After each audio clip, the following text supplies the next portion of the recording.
La historia del pan en la alimentación se desarrolla en paralelo a la historia de la molienda de los cereales por parte del ser humano. El grano del cereal entero es indigesto para las personas y por ello terminó siendo molido. Algunos autores afirman que el pan pudo haberse elaborado por primera vez en Asia Central. Tras esta aparición, podría haber llegado al Mediterráneo por Mesopotamia y Egipto, a través de Siria. Nos gustaría que nos acompañaseis en el viaje que queremos hacer a través de los molinos hidráulicos de parte de nuestro término municipal. Fechados la mayoría de ellos, según las fuentes, en el siglo XVII. Testigos de la molienda de los distintos cereales y legumbres de la zona. Algunos de estos molinos presentan un estado ruinoso a día de hoy. Otros se han reconvertido en viviendas y solo unos pocos siguen desempeñando la función para lo que fueron creados, moler. Debido a la escasez de agua, algunos tienen que ser ayudados de la corriente eléctrica. Molineros y molineras, panaderos, panaderas, artesanos y artesanas, profesiones a las que os habéis dedicado con trabajo, fuerza y valentía. Gracias por vuestro trabajo. Cereal y piedra, agua y molino, pan y alimento. Comenzamos.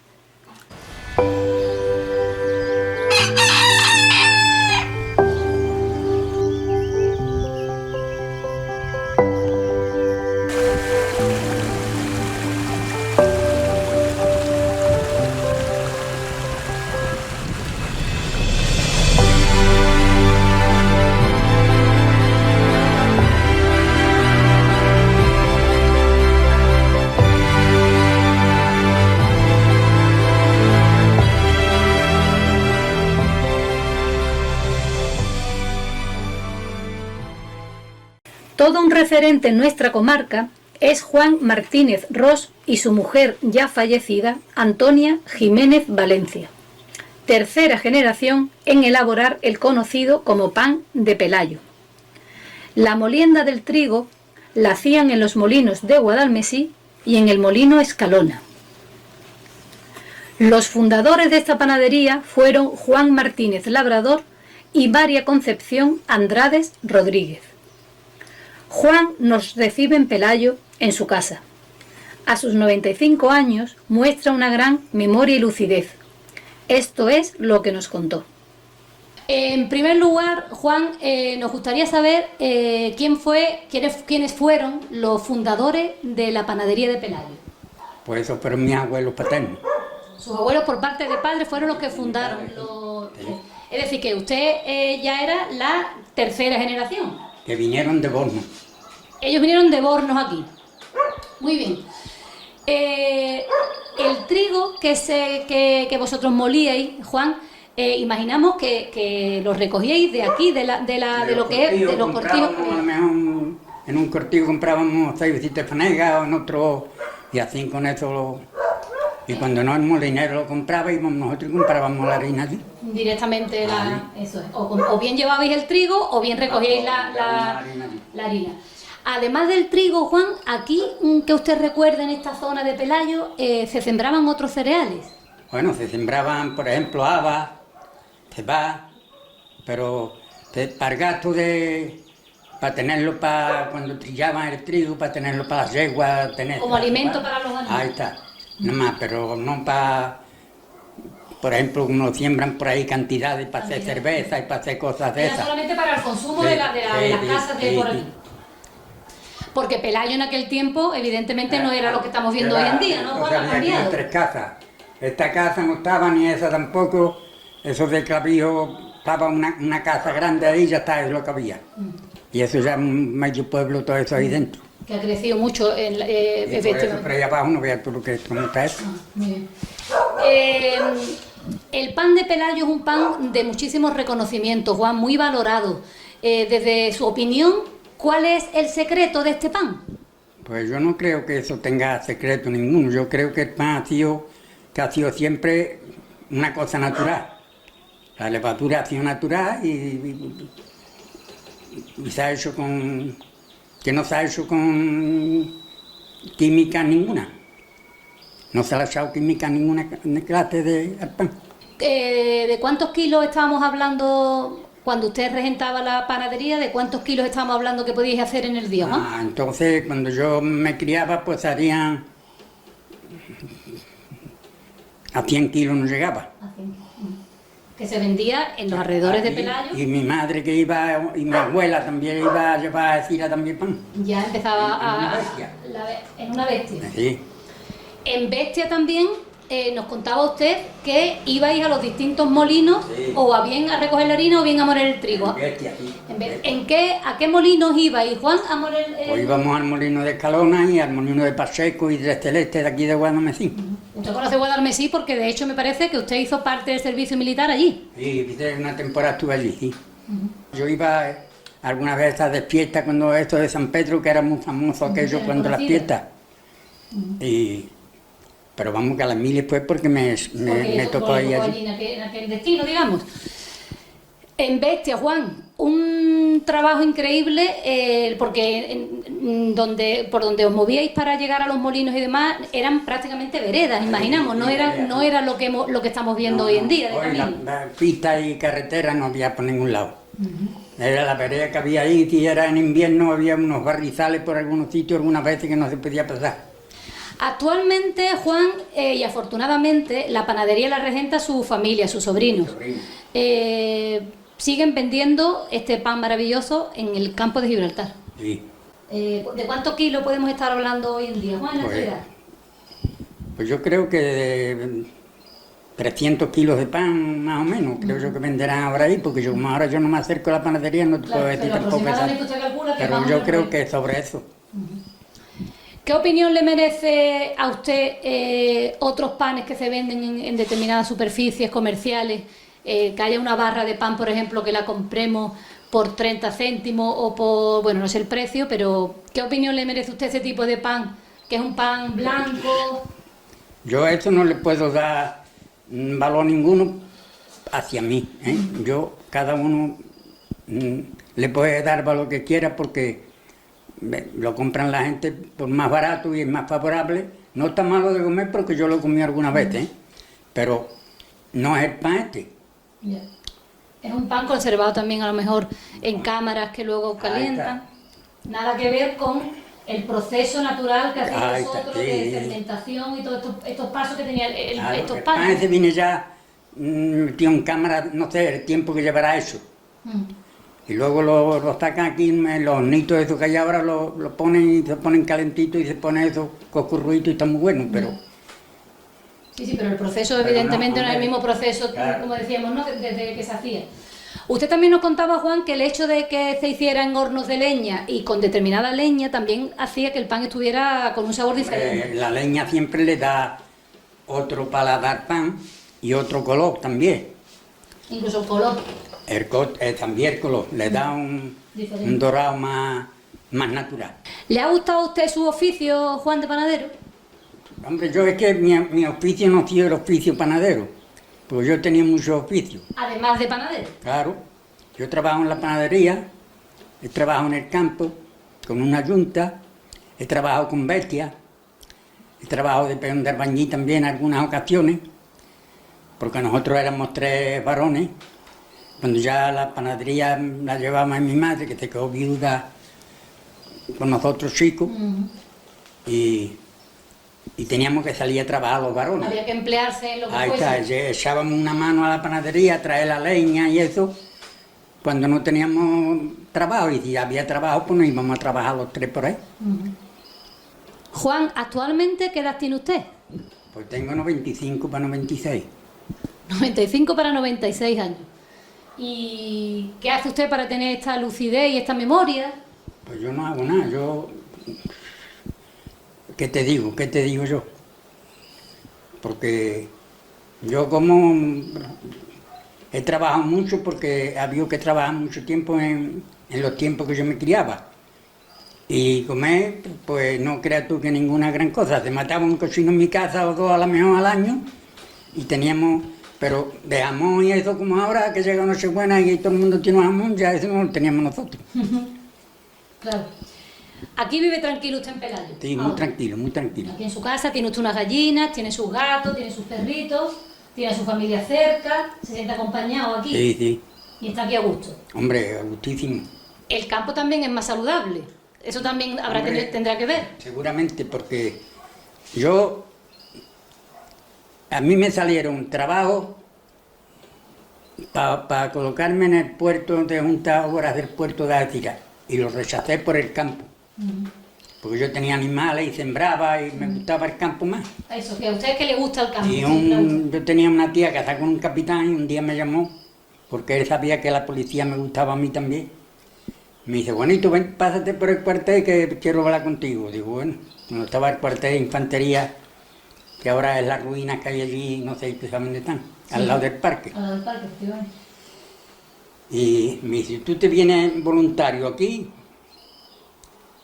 yo te reclamo a mi oficina conmigo, te apunta a cabo, te hace cabo primero y de cabo primero pasa a la policía directamente sin examen de ninguna clase. Y yo le dije, mira Pepe, a mí lo que me gusta es el campo, yo en el campo estoy más a gusto y mejor. Y lo rechacé todo eso. ¿Y aquí se ha quedado usted? Y aquí estoy. Muy bien. Juan, muchísimas gracias por atendernos. De verdad que ha sido un placer charlar con usted. Placer mío por entenderme a ustedes como me habéis atendido. Y a la televisión de Tarifa.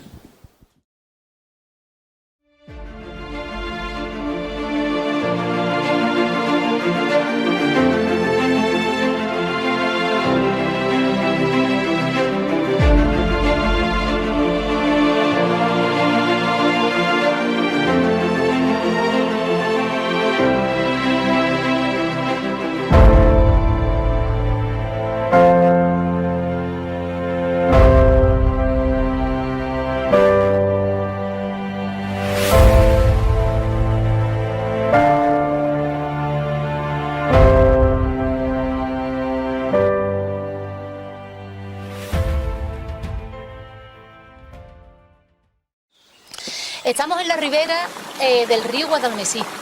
En esta zona concretamente había 3 molinos.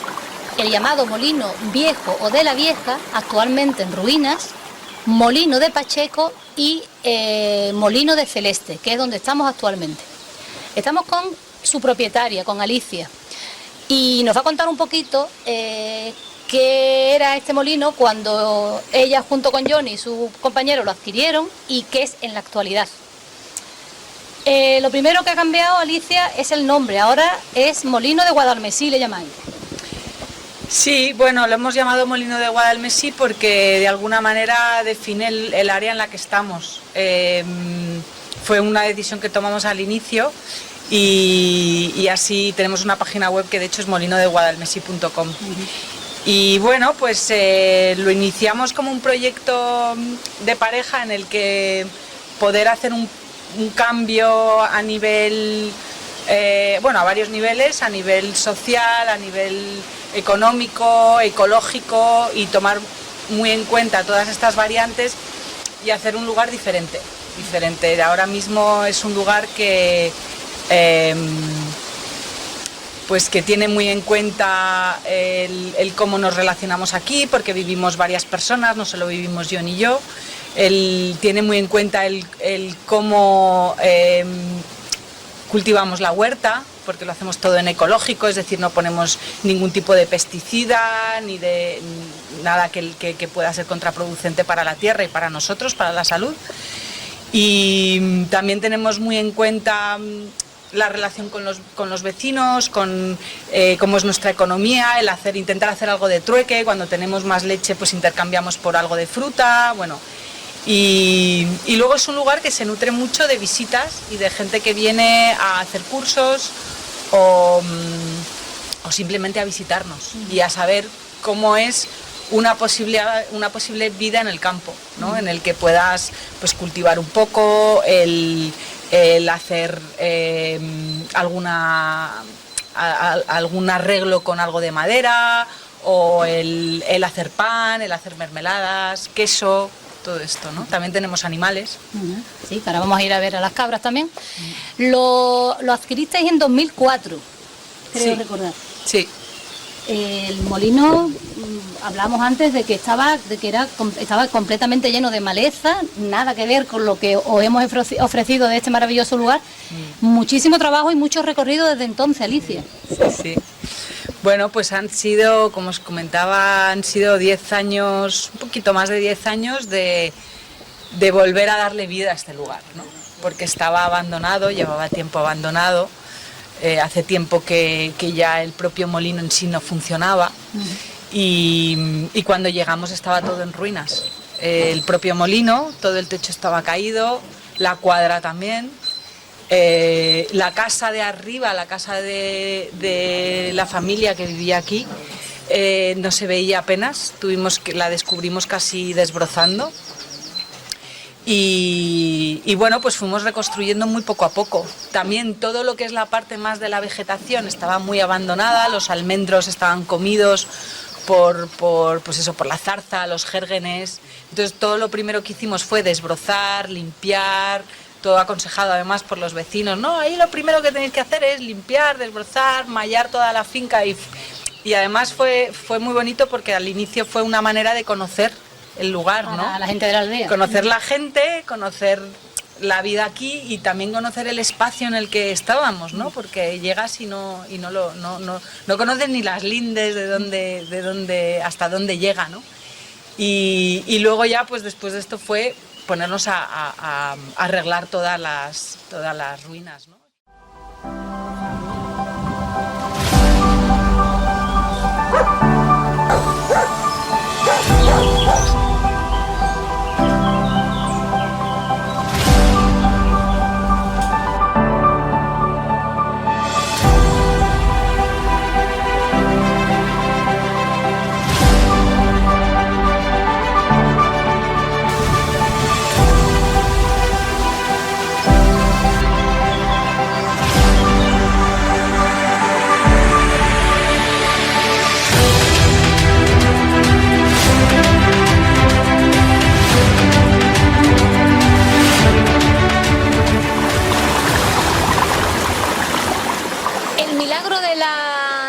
Molienda tenía lugar gracias a esta maravilla, este bien tan preciado como es el agua. Estamos ahora en el llamado río Guadalmesí, que cuando preguntamos por su nombre nos cuentan varios. A nosotras nos gusta, Alicia y a mí, que somos además de amigas vecinas, nos gusta llamarle el río de las mujeres. Bueno, dice la historia que este río separaba territorialmente a moros y cristianos. Entre muchas otras fronteras, este era uno de ellos. Y entonces, pues cuenta la historia que las mujeres de cada uno de los bandos venía a lavar al río. Y bueno, pues en estos momentos en que las mujeres se encontraban, eran momentos en los que tenían un acercamiento de algún modo, ¿no? Porque entre ellas no había esa necesidad o esa agresividad o esto que implica la guerra, y entonces se reunían, lavaban, charlaban, y entonces incluso había momentos de mucho acercamiento, de incluso, bueno, esto ya son conjeturas, ¿no? Pero de poder resolver algún conflicto, alguna diferencia. Entonces ha sido y durante muchos siglos un lugar especial de encuentro y donde pasan muchas cosas, ¿no? Al final, a nivel humano y a nivel también de toda la fauna que hay en un río, ¿no? Pues eso decíamos, la magia del agua. Unas aguas que también han servido para producir y dar vida a toda la cantidad de hortalizas y de frutas que ha salido, como ya hemos contado en otras ocasiones, de este maravilloso valle, el Valle de Guadalmesí. Sandra vive en el molino de Celeste desde hace ya un tiempo y entre una de sus tareas es hacer el pan. ¿Qué receta lleva este pan, Sandra? ¿Cómo lo haces? ¿Qué proporciones pones? Bueno, pues es una receta tradicional de cómo se hacía antiguamente Y la levadura pues es masa madre, que básicamente consiste en dejar fermentar la harina con el agua y ir alimentándola cada día un poquito, y entonces va creciendo y durante una semana más o menos las va alimentando de a poquito, la misma proporción de agua que de harina, y entonces pues en 5 días o así más o menos pues ya la tienes preparada. Y nada, el día de poder hacer pan, pues lo mismo, harina, que las harinas pues utilizamos de trigo, de centeno, de espelta, lo que queramos, y mezclarla con la levadura, aceite, sal y ya está, poca cosa más. Así que... ¿Esta concretamente está mezclada? ¿Esta concretamente qué harina lleva? Esta tiene harina blanca y harina de trigo 100% integral. ¿De dónde traéis las harinas? ¿Las compráis en Tarifa o lo encargáis fuera? No, nos vienen de Málaga, de una cooperativa ecológica de allí, y nos vienen de Málaga. Así que ya llevamos un tiempo pidiéndolas de allí y muy buenas. Son muy buenas. ¿Tú notas que tienen calidades? Sí. Mucha calidad. Sí, y sobre todo, pues bueno, nosotros la de trigo pues 100% integral, la de centeno también 100% integral, así que intentamos también tener en cuenta esa parte, que sea integral 100%. Nos gustaría preguntarte, Sandra, ¿la leña la cogéis de los alrededores para encender el horno? Sí, normalmente tenemos la suerte de que tenemos el río Guadalmesí que pasa por aquí y bueno, pues cada otoño, invierno, pues podemos recoger de los mismos troncos que se caen en el propio río. Así que la cortamos y la almacenamos en la leñera, que luego pues podemos ir a recogerla. Nos contabas antes que ayer precisamente estuviste limpiando el horno, porque es necesario, entre hornada y hornada, me imaginamos que es necesario limpiarlo. Sí, bueno, yo personalmente sí que prefiero limpiarlo, o sea, saco toda la ceniza, lo barro bien y así ya lo dejo preparado para el día siguiente. Así que... ¿Cuántos kilos de leña se puede tener? ¿Qué cálculo hacéis de qué cantidad cabría en este horno? ¿De panes o de...? No, de leña, es decir, kilos de leña, encender un horno sí. requiere... O sea, ahora cuando lo encendamos lo vais a ver, requiere sobre todo una temperatura. Normalmente lo hacemos llegar hasta los 300 grados, que baja un poquito y ya luego meter. Pero eso pues claro, es dejarlo que vaya quemando pues 1 hora, 2 horas a llama viva. Y normalmente pues también aprovechamos el mismo día que hacemos pan, pues solemos hacer pizzas o cosas así. Y aprovecháis para comer también. Y aprovechamos también para comer. Claro. ¿Y en kilos de pan?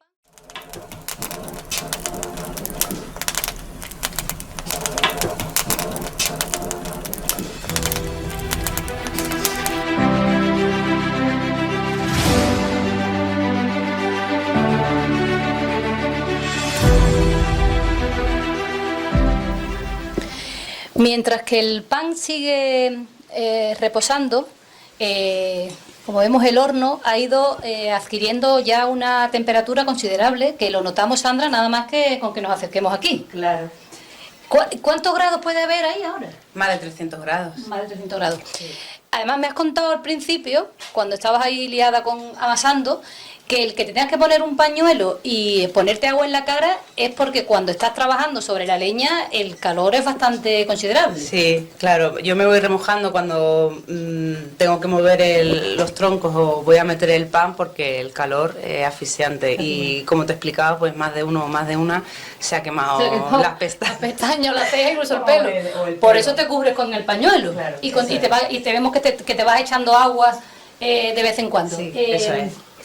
Nos contaba que a ti hay algo dentro del horno que te indica que ya está en la temperatura óptima. Claro. ¿Qué sería? Pues las piedras que vuelven dentro, pues como si luego las podéis apreciar, se ven blancas, y eso es lo que ya nos daría la información de que el horno ya está preparado para poder meter el pan. Muy bien.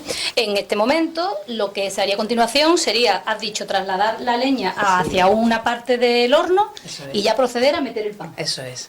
Así que eso es lo que vamos a hacer. Lo que vamos a hacer a continuación.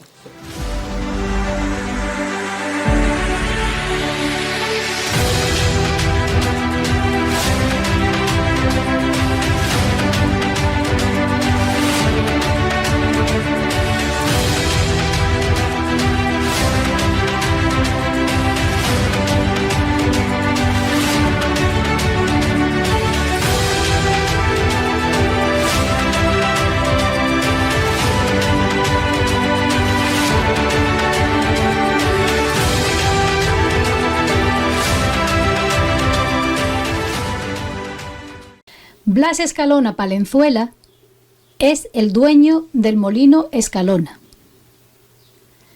en la ribera del río de la Miel. Lo visitamos porque es uno de los pocos molinos que funcionan en el Parque Natural de los Alcornocales. En plena faena junto a su hijo Efrén y 2 de sus trabajadores, tienen la delicadeza de explicarnos con detalle la historia de este molino y las piezas que lo conforman.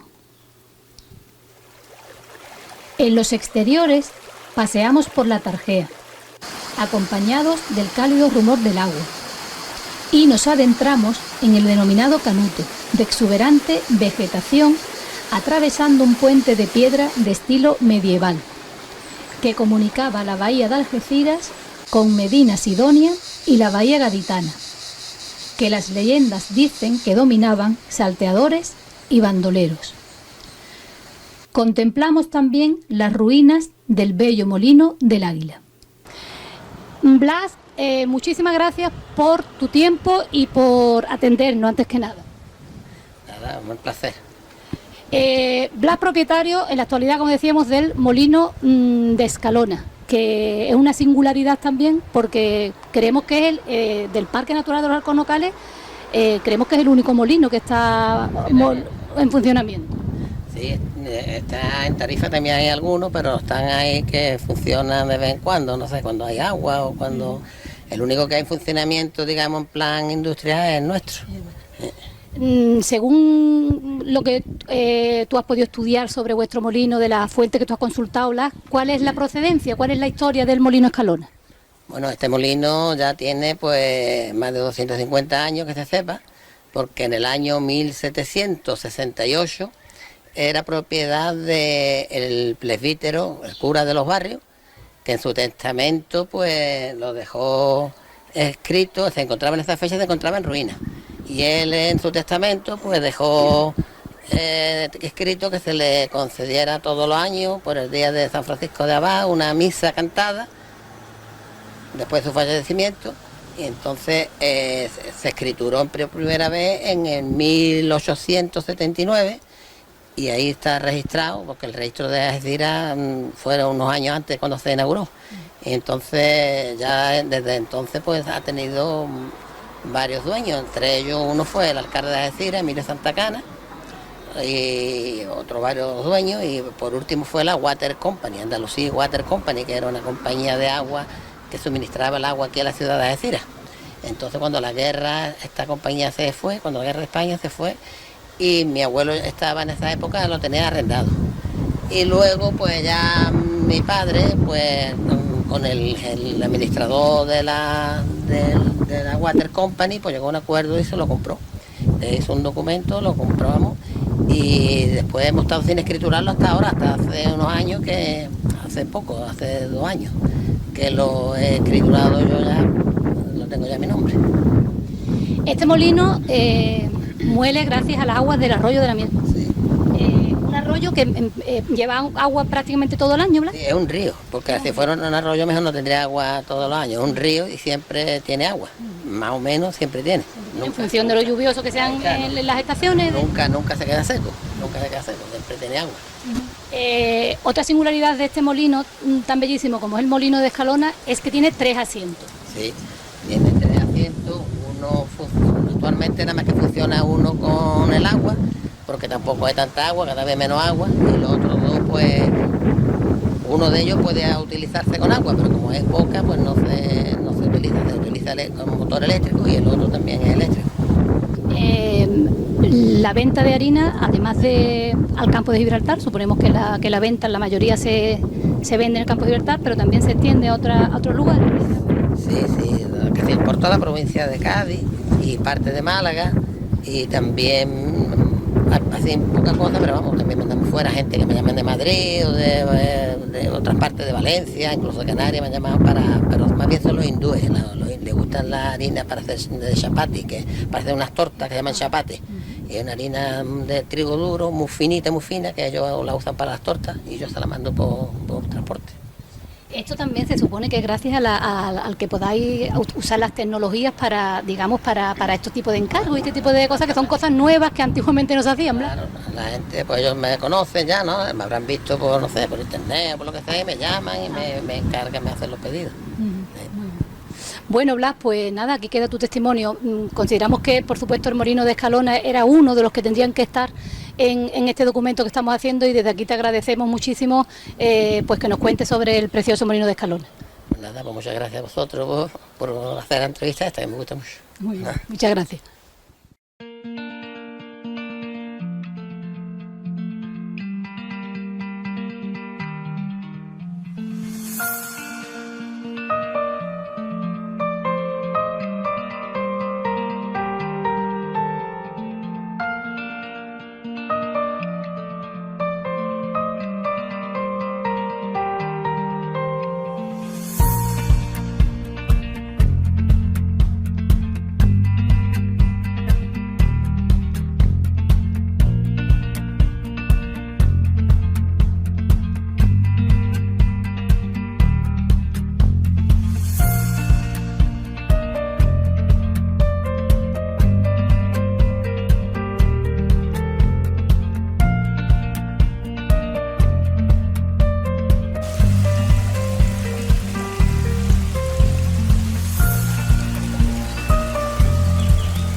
La aldea de Puerto Llano tiene 3 molinos hidráulicos.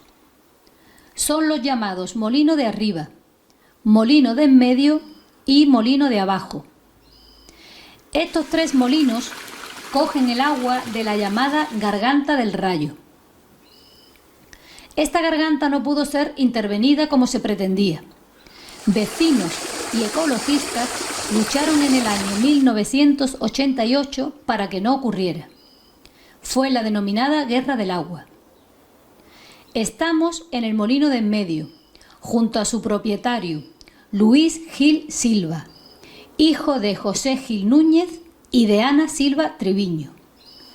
Luis nos muestra la panadería industrial que regenta desde el año 2006. La función que tiene es de mover la piedra. Esto está unido a roderno, la parte de abajo del roderno va unido con esta pieza que se llama la lavija. Esto va unido aquí, y esto va metido en la piedra, en esta piedra. Entonces la vuelta que va dando abajo del roderno son la vuelta que da la piedra. Otra herramienta, como es esto es el mazo para rebajar la piedra. También tenemos las camas, esto es la función para que no se caiga el trigo. Esto va metido en medio de las piedras.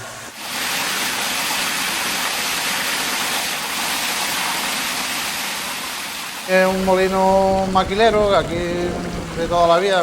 Mi padre molía antiguamente harina, ahora ya está parado, vamos, porque no lo permite sanidad, que se muela aquí la harina. Y bueno, mi padre de toda la vida ha estado moliendo aquí, lo que hacía era hacer cambio de harina. Los vecinos de aquí de la zona traían el trigo y se llevaba lo que era la harina, ya había cobrado la máquina, por ejemplo, 10 kilos. El molino, vamos, es heredado de nuestros abuelos, nuestros padres, y lo queremos mantener porque es un edificio de patrimonio, de un monumento que, vamos, hoy en día no lo hay por ninguna parte, vamos, ya los que había se han perdido, y este, pues, para nosotros es una reliquia, vamos. Bueno, estamos en Puerto Llano con Luis Gil Silva, propietario del llamado Molino de en Medio. Luis, antes que nada, muchísimas gracias una vez más por atendernos a las cámaras de la televisión local de Tarifa. Y que ya sabemos que otras veces han venido gente por aquí, siempre los atiendes encantados. Muchísimas gracias. Llamado Molino de en Medio porque el que está en medio de otros dos. Claro, el que está en medio, ahí arriba hay uno y aquí abajo hay otro de unos alemanes, y bueno, siempre se lo haya llamado este del medio porque estaba en medio, no es por otra cosa. De los 3 molinos que nos cuenta, el que está funcionando, digamos, el que se está haciendo pan y todo esto, exclusivamente es este ahora. Sí. Ahora mismo sí, el que está haciendo el pan macho aquí de Tarifa es este, nada más. Según las fuentes consultadas, Luis, se fechan, siempre se ha hablado de que estos molinos hidráulicos eran del siglo XVII. ¿Tú lo puedes corroborar eso? Sí, nosotros aquí he vivido siempre toda mi familia. Ha sido mi abuelo, mi tío, mi padre. Y bueno, ellos siempre han dicho que era del siglo XVII. Vamos. De hecho, se encontraron unos ladrillos que estuvieron cuando quitamos un techo que quitamos de aquí del molino, y se encontraron unos ladrillos que decían, con unos números que tenían, que podía ser del siglo XVII. También había la posibilidad de que lo habían hecho los romanos, o era de los moros, ahí ya no se sabía, pero vamos que sí, estaba... o ambas civilizaciones. O ambas, claro, aprovechándola. porque han pasado por aquí. Muy bien.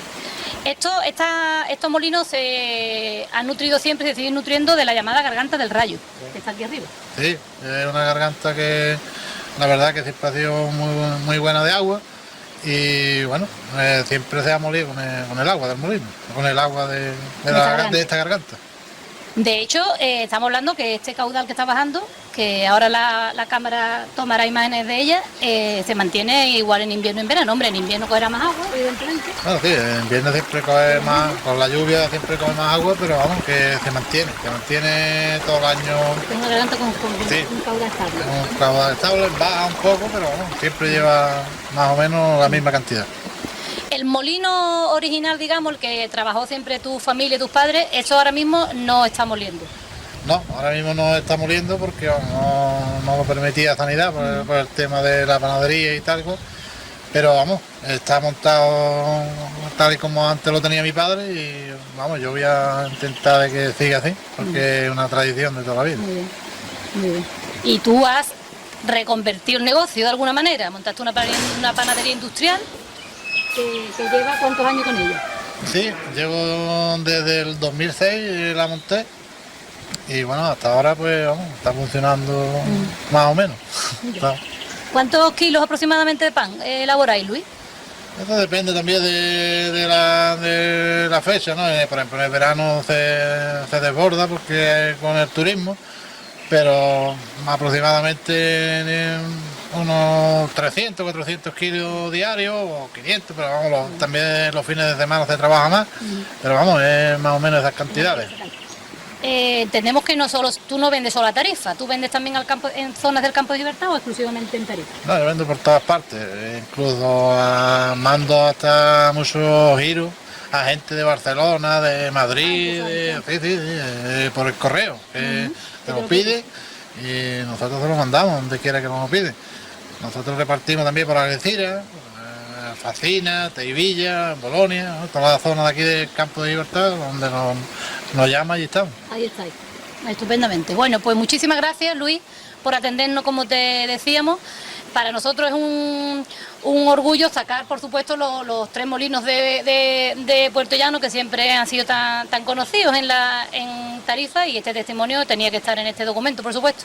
Muchísimas gracias por atendernos, como siempre. Bueno, a ustedes por haber venido.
En distintos mandatos políticos, el río Ribera de los Molinos, donde nos encontramos, sufrió diferentes trasvases de sus aguas. Ocurrieron en los años 1929 y en el año 1973, lo que supuso la muerte de los 8 molinos hidráulicos existentes en esta zona.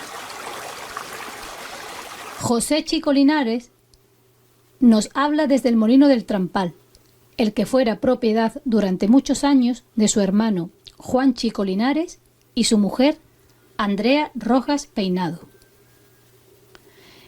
Cristóbal Ruiz Chico, antiguo molinero y propietario del molino de Miraflores, nos cuenta sus vivencias desde su casa en Las Caeruelas.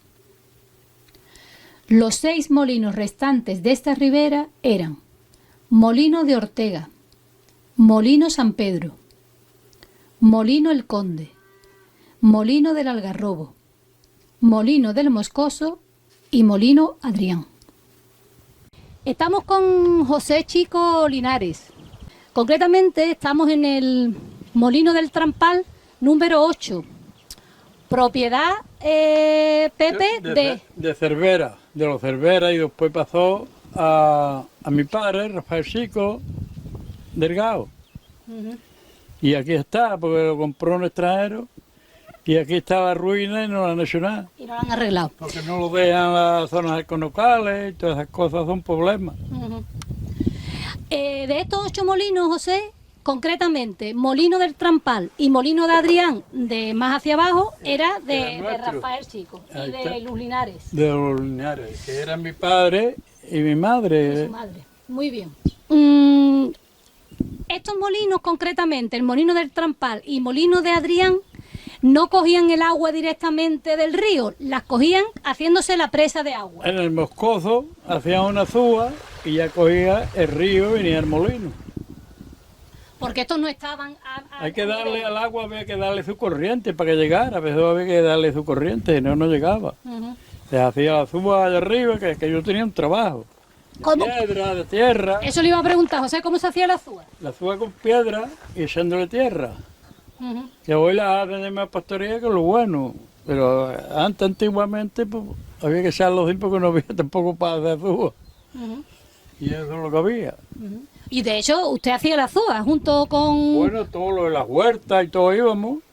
Tenían que regar con esa agua y teníamos que ir todo allí a hacer la zúa. Limpiar cao para que pudiera correr el agua, meterse en agua hasta la cintura y todo eso. Para que el agua fuera cogiendo su recorrido. Había que limpiar el cao porque si no el agua se salía.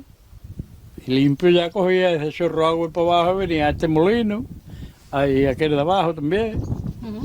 Y a los 5 restantes, más hacia Arriba igual, el de Castro y todo eso, el Moscoso. Son molidos antes con la misma agua y le tenían que dar sus corrientes y la reguera que le llamábamos, todo eso. Nos contabas antes, Pepe, que el molino del Moscoso no lo conociste tú moliendo. No, eso no lo conoció ni tu abuelo. Eso siempre se ha conocido como está.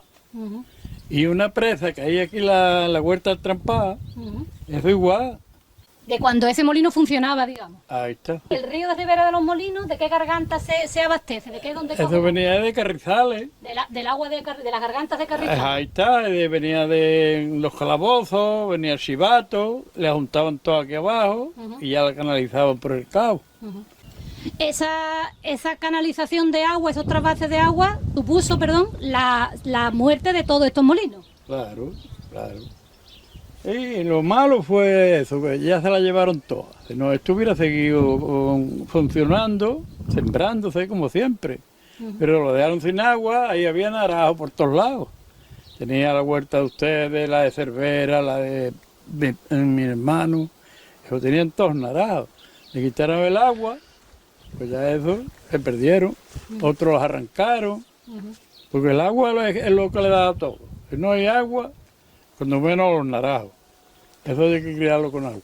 Porque venía poca agua, llevaron 2 gargantas antes, después llevaron las otras. No se las llevaron de una vez, sino poquito a poco. Llevando poco a poco. A poco se las llevaron todas. Muy bien, en este molino donde nos encontramos, el molino del Trampal, han vivido diferentes familias, entre ellas también la nuestra. Tú nos hablabas antes de que aquí, en estas ruinas que nos acompañan ahora, había un horno donde una familia hacían el pan. Lola hacía un pan que eso era de maravilla. Lola Pacheco. Lola Pacheco, eso, Lola Pacheco. Que vivieron aquí también en su tiempo, arreglando el molino a Rafael Chico, creo recordar. Hacían un pan muy bueno. Un pan hacía Lola porque cogía la flor de la harina. Claro, como yo tenía el molino, cogía lo mejor. La harina de más calidad. Ahí está, la que pegaba al lado, esa era la mejor. Depende también del trigo.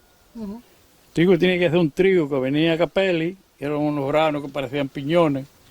Pues eso hacía un pan divino. ¿Y eso lo recuerdas tú de ver a Lola aquí amasando? Bueno, no está lloviendo ahí, Iguana, Ana crió aquí, y Shan. Antes sí, antes había trigo sembrado por todos lados. Eso de enfrente era sembrado yo siempre, la tejonera esa que se llama. Sí, el cerro este que se llama tejonera, eso estaba sembrado de trigo. Eso lo sembraba yo de trigo, la tejonera esa más o menos. La huerta aquí no, eso se sembraba, lo cogió Cervera y sembró haba. Y ahora he metido un invierno de agua y que un rolalito aquí y otro rolalito allí. Yo se las compré para las cabras. Me lo vendió para las cabras, que yo le compraba ya la hierba. ¿La molienda que se hacía en estos molinos, en estos 8 molinos, solo era trigo o se molían otros cereales? Podían moler haba también para los animales. Se molían habas también. Maíz también, pero se amasaban mucho las piedras. No era bronco, eso tenía que ser bronco. El trigo era el mejor. Estas piedras donde estamos sentados, que son unas piedras maravillosas, que todavía se conservan aquí afortunadamente en estos exteriores del molino del Trampal, ¿la procedencia cuál era? ¿Estas piedras de dónde vendrían? Pues esto había una cantera en vez, que yo he ido, porque hacía falta una piedra y Pacheco también iba, y de ahí se traían las piedras, había una cantera que era buena, y entonces no sirve.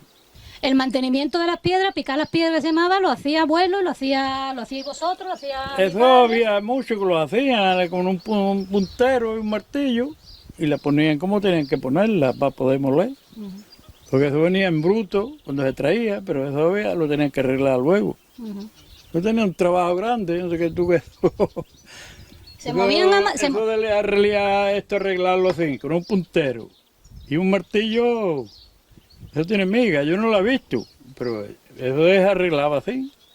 Bueno, José, pues muchas gracias por contarnos todo esto con tanto detalle de lo que tú has vivido aquí. Fíjate tú, si yo conozco, por la edad que tengo, que me he criado aquí, con cerca de 90 años ya, yo conocer esto y lo que yo he trabajado aquí, con yuntas de vaca como había antes, bueyes, carretas para sacar maíz, todo eso lo he trabajado yo. Bueno, yo, tu abuelo y todo.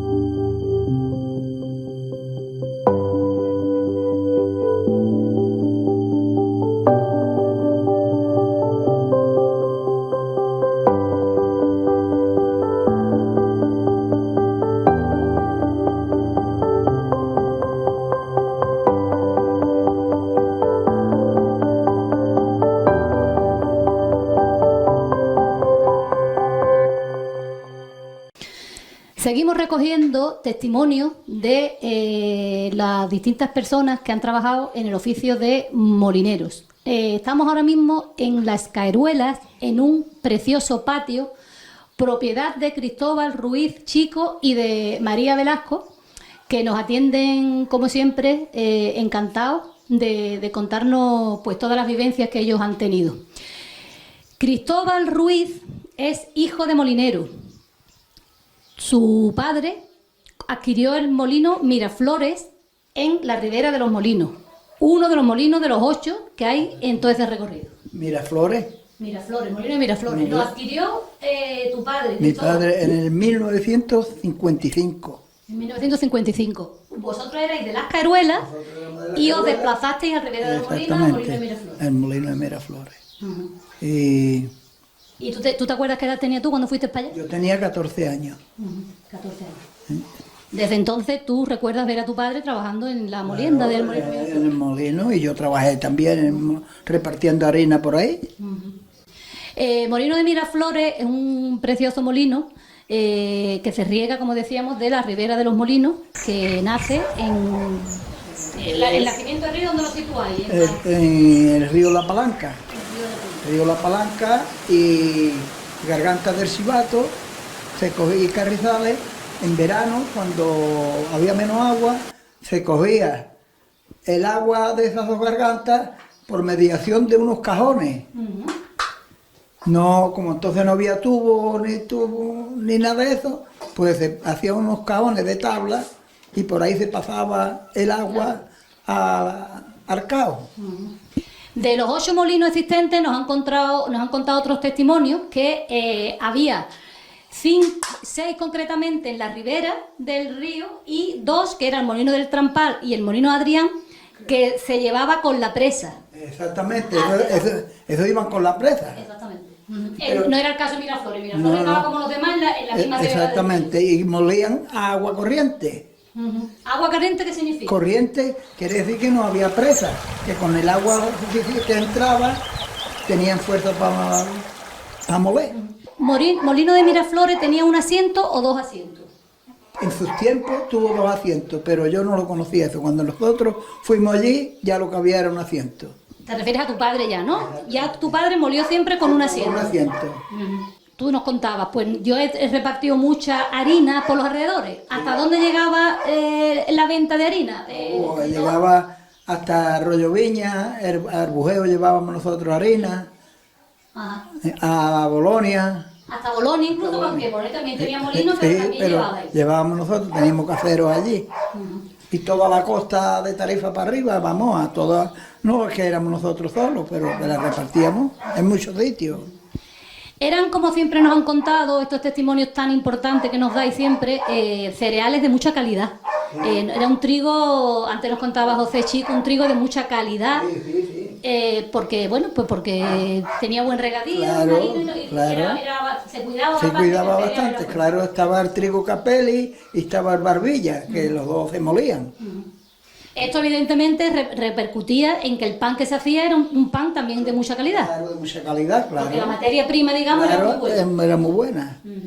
Además del agua de los molinos, que siempre hemos contado que nunca se desaprovechaba, porque era un agua que se usaba cuando ya terminaba la molienda para Exactamente. los animales o para las huertas. Exactamente. Y la demás pues seguía para abajo para los demás molinos.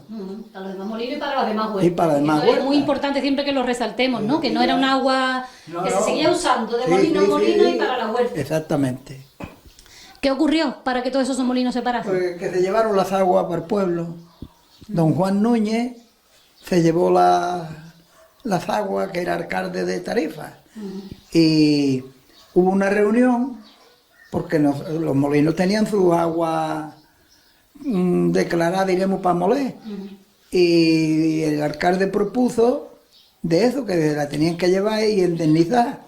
Pero los molineros dijeron que no, que querían la sobrante y no querían indemnización, pero como no sobró ninguna, pues se fue todo a garete Sin sobrante y sin indemnización. y sin indemnización, exactamente. Eso supuso la muerte prácticamente De los molinos, claro. ¿Qué hicisteis? ¿Qué ocurrió a raíz de eso? Digo, porque se perdieron y ya hubo que dedicarse a otra cosa. Yo me dediqué a la construcción y a los animales, A otros empleos. a otros empleos. ¿Sí? Eso hace, es verdad, que estos molinos se hayan perdido y que algunos, como en el caso de Miraflores, es verdad que fue vendido por vuestra familia, está rehabilitado en una vivienda, por cierto, que han conseguido mantener muy bonita, pero hay otros que presentan un estado ya en ruina, Cristóbal. Exactamente. Y lo que está en ruina, eso yo lo he conocido siempre en ruina. Claro, el primero de arriba, más el molino del Moscoso, están en ruina, Exactamente. y otros que ya se han perdido por el paso de los años y por el descuido, Exactamente. entonces. Sí. Muy bien. Bueno, Cristóbal, pues como siempre te agradecemos mucho tu testimonio. No hay por qué. Tenías que estar también en este documento para la televisión local como molinero de oficio y de que nos cuente todo este tipo de vivencias. ¿Allí vivisteis cuánto tiempo en total? Yo viví allí 49 años. 49 años. ¿Allí criasteis a vuestras hijas? A mis hijas. Sí. ¿Qué recuerdas? ¿Tienes buenos recuerdos de esa época? Sí, tengo buenos recuerdos, que eran muy sacrificados los inviernos, porque entonces no había pista, ni había un río por medio. Y el acceso era complicado. Sí, el acceso era complicado. Y sobre todo vosotros porque cogía el río... Exactamente. En medio. En medio. O sea, que los inviernos sobre todo eran duros. Los inviernos eran muy duros. La primavera y el verano no, era bonito, pero los inviernos muy duros.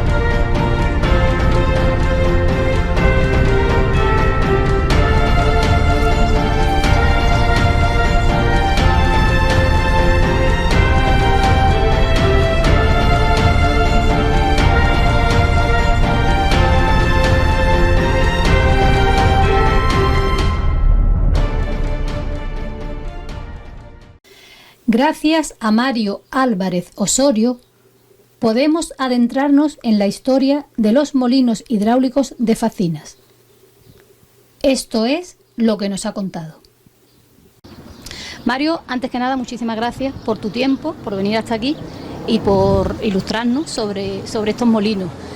¿Qué fue lo que te llevó a estudiar o a investigar un poco sobre los molinos hidráulicos de Facinas? Bueno, primero daros las gracias también por contar conmigo para algo así, porque bueno, pues siempre es algo interesante y todo lo que sea darle voz y darle espacio a cosas tan interesantes de ámbito histórico como lo de los molinos de Facinas, pues es en positivo, ¿no? Pues a mí me surgió esta iniciativa por un encargo, el encargo de mi buen amigo Jesús Terán, que edita una revista, el Tarifa al Día, y para su edición impresa pues me pidió que escribiera un artículo. Él sabe que a mí me interesa siempre buscar cuestiones de ámbito histórico y que tengan curiosidades, y entonces yo estaba trabajando aquí en Facinas de maestro, soy maestro infantil y trabajaba aquí en el centro de esta localidad. Y bueno, pues en Facinas tiene muchísimas cosas de interés, pero una de las cosas de interés y que parece que está medio olvidado, pues era el tema de los molinos hidráulicos, los molinos harineros, molinos maquileros que también se llaman, que hay aquí en Facinas. Entonces pues ese fue el punto de arranque. Vamos por partes. Has dicho que le llaman también molinos maquileros, si no estamos confundidos.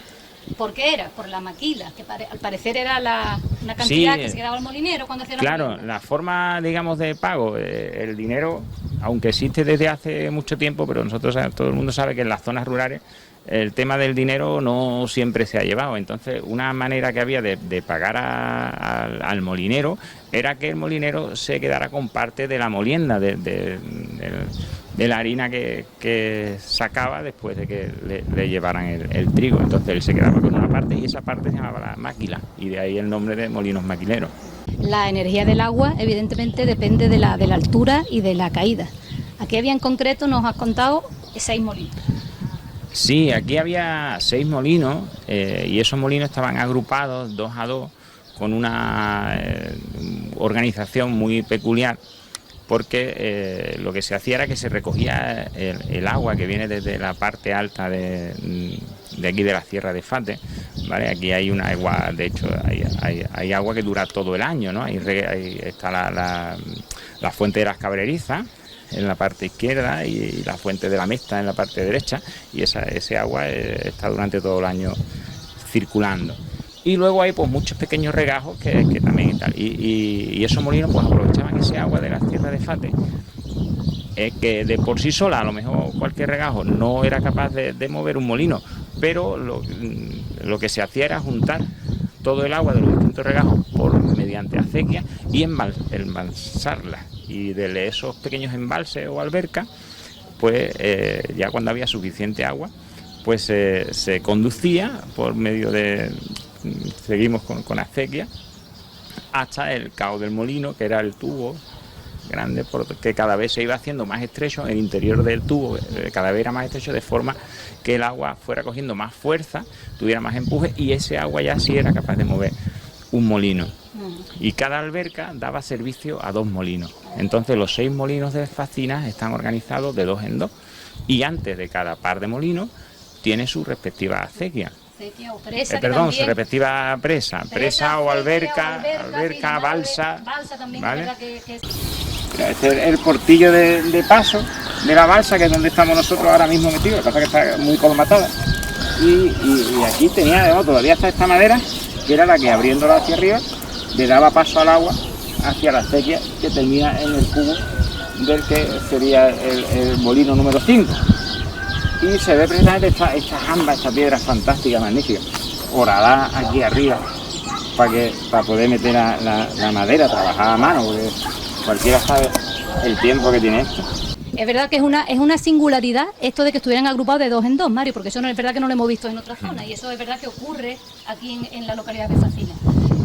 Se les conocen por los números, molino 1 y 2, 3 y 4, 5 y 6 nos contaban, no tienen nombres propios, digamos. Sí, los molinos, por lo menos los restos que quedan de los molinos que hay aquí, estaban en terrenos privados, y entonces los molinos se conocen por el número, molino 1 y 2, molino 3, molino 4 y el 5 y el 6 que están más abajo, y estaban asociados a la familia que lo llevaba, y entonces me imagino que los denominarían o por el nombre de la familia o por el número. Lo que nos ha quedado desde luego es el número, numerados desde arriba hacia abajo.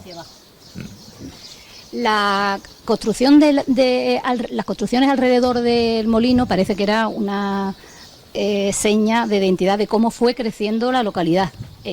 También parece que hay una teoría que puede ser esto, ¿no, Mario? Que Facinas fue creciendo en los alrededores de los distintos molinos. Sí, bueno, los orígenes históricos de Facinas, la verdad que es una cosa que no hay no hay un consenso claro al respecto del origen histórico de Facinas.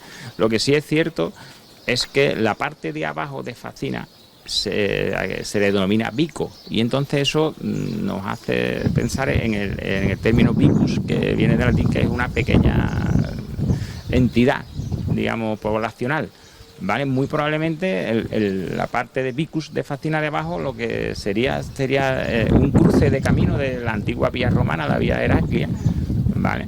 Bueno, todo esto tengo que decir que yo lo he sacado de un artículo muy interesante y muy erudito de la revista Aljaranda, de Juan José Álvarez Quintana, ¿vale? Fue de donde yo saqué esto que estoy contando. Entonces, pues esa parte sería la parte de Vico. Y luego en la parte de arriba, que es donde nos encontramos nosotros ahora mismo, pues también hay restos poblacionales desde muy antiguos, porque de hecho hay restos de una alquería árabe.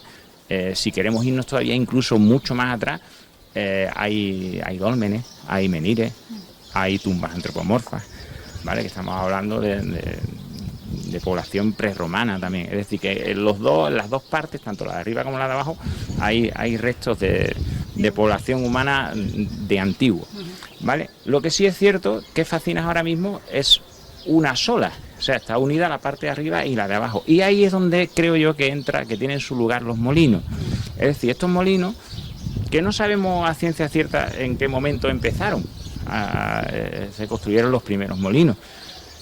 Pero lo que sí es cierto es que esa estructura que antes hemos comentado de la balsa, los molinos 1 y 2, la siguiente balsa, los molinos 3 y 4, la siguiente balsa, los molinos 5 y 6, alrededor de cada par de molinos, suponemos que serían construyendo edificaciones, ¿no? Porque El molinero pues tendría que vivir en la casa del molinero, y al lado del molino pues probablemente hubiera un horno de pan, y eso se convertiría en una tahona, y a lo mejor también se creó una taberna, y tendría que haber un establo para las bestias, y yo creo que al calor, al arropo de esas pequeñas entidades poblacionales, pues se fueron construyendo más casas hasta darle a Facina esa forma tan característica que tiene de reguero de casas a lo largo de la falda de la Sierra de Fate, llegando hasta la parte de abajo de Vico.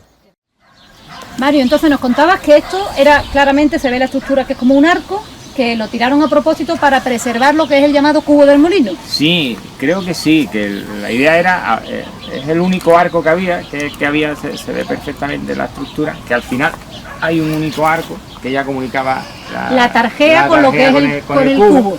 Y que, claro, como estaba el arco, pues tenía unas grietas muy grandes y tenía peligro de desprendimiento. Y alguien, siento no recordar quién era, me explicó que lo habían tirado a posta, que lo derruyeron a posta porque había miedo de que si se caía por sí solo pues causara males mayores. Más daños sobre a todo esta estructura. Que claro, que tirara, cuando se cayera, tirara a la vez el cubo del molino, y entonces los daños fueran mayores. Hablando del estado de conservación, hablamos antes, y lo venimos contando desde que hemos empezado a grabar este documento, de la tristeza que nos da el ver el estado en el que está, ¿no? Que es un estado prácticamente, esto concretamente lo sé, prácticamente, aunque hay zonas, como tú dices, ¿no? Que se ve todavía las pequeñas estructuras de la maquinaria del molino están en un estado bastante ruinoso. Las instituciones no acaban de preocuparse o se han preocupado para que todo esto se haya conservado. ¿Cuál es tu opinión al respecto? Cierto es, yo entiendo que el patrimonio histórico-cultural de las construcciones y de todo, lo que del término municipal de Tarifa son enormes. O sea, si pensamos, yo qué sé, los abrigos y pinturas rupestres, los dólmenes, los menires, las tumbas antropomorfas, yo qué sé, tantísimas cosas, ¿no? que hay fuera y dentro de las poblaciones. Entiendo que es muy difícil abarcar a todo, pero sí es cierto que hay cosas particulares que llaman la atención que estén tan abandonadas, porque realmente estos molinos son las construcciones más antiguas que hay en Facina, quitando la iglesia, ¿vale? Y entonces yo creo que debería haber se podría haber hecho un esfuerzo por recuperarlo, por mantenerlo, por darle un valor, que creo que lo tienen, porque es cierto que están muy deteriorados, comidos por la maleza. En eso supongo que también influye que están en terrenos privados, están en parcelas privadas, y bueno, pues a lo mejor a las administraciones siempre es mucho más complicado, ¿no? Cuando está en estas características, ¿no? En ese estado. Pero también es cierto que es una pena, el estado en el que se encuentra. Sí.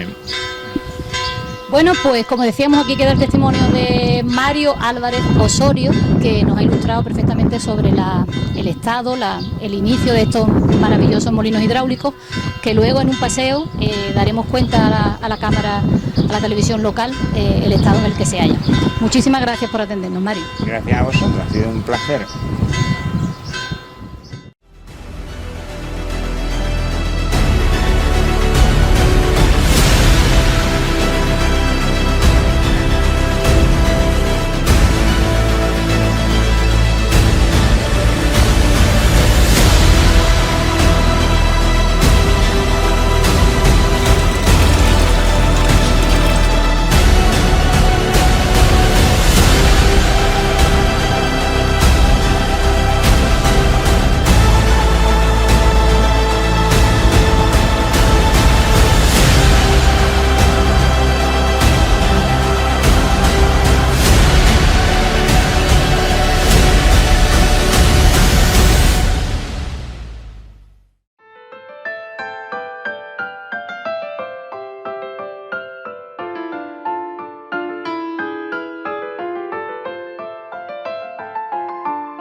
Queremos dar las gracias a todos los testimonios que han querido participar en este documento, así como a las diferentes fuentes consultadas.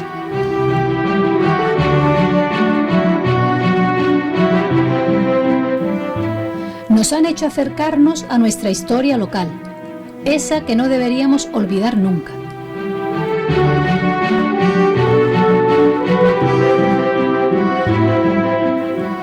Dada la cantidad de molinos hidráulicos existentes en nuestro término municipal, no hemos podido mostrarlos todos, pero desde aquí nos parece imprescindible que sean nombrados y recordados. Son diferentes molinos y molinillas diseminados por el campo y aldeas aledañas.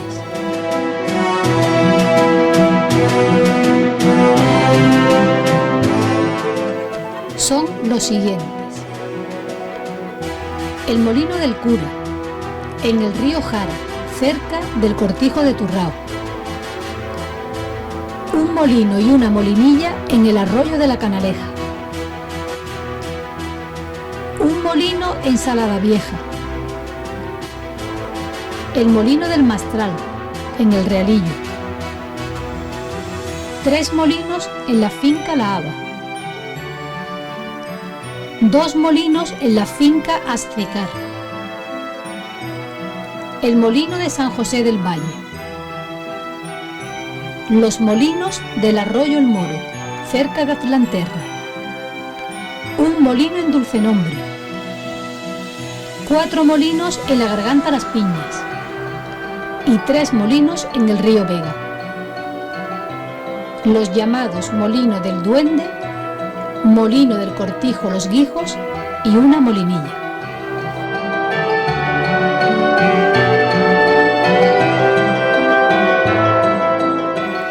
Estamos a tiempo.